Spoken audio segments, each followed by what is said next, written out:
मेहर तालुके जे बल्दियाती चूंडनि में 20 union काउंसिलरनि 2 town कमेटियुनि जे peoples party (PTI) आज़ाद उम्मीदवारनि खे असिस्टेंट कमिश्नर मेहर हबीबुल्लाह वगण हलफ़ खणाए वरितो। कम्युनिटी सेंटर मेहर में हलफ़ वफ़ादारी तक़रीब दौरान पीपल्स पार्टी ऐं PTI जे काउंसिलरनि विच में नारेबाज़ी पिणु थी। ताज़ियनि बल्दियाती चूंडनि में कामयाब 20 यूनियन काउंसिलरनि जे चेयरमैन ऐं वाइस चेयरमैन समेत 2 टाउन कमेटियुनि राधण ऐं थरड़ी मोहब्बत जे काउंसिलरनि खे असिस्टेंट कमिश्नर मेहर हबीबुल्लाह वगण हलफ़ खणायो। कम्युनिटी सेंटर में हलफ़ वफ़ादारी तक़रीब खे असिस्टेंट कमिश्नर ख़िताब बि कयो। तक़रीब में शहर जे मोज़िज़ शख़्सियत सैयद मोहम्मद शाह मेहर ऐं ॿियनि शिरकत कई।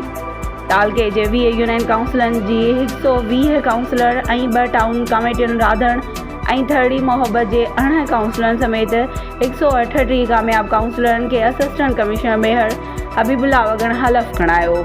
जॾहिं त उन खां अॻु हलफ़ वफ़ादारी तक़रीब जो इजलास तिलावत क़ुरान मजीद सां शुरू कयो वियो। कामयाब मेंबरनि खां हलफ़ वठण बाद इजलास ख़त्म थी वियो। रिपोर्ट अयाज़ अली सियाल, अमल न्यूज़, मेहर।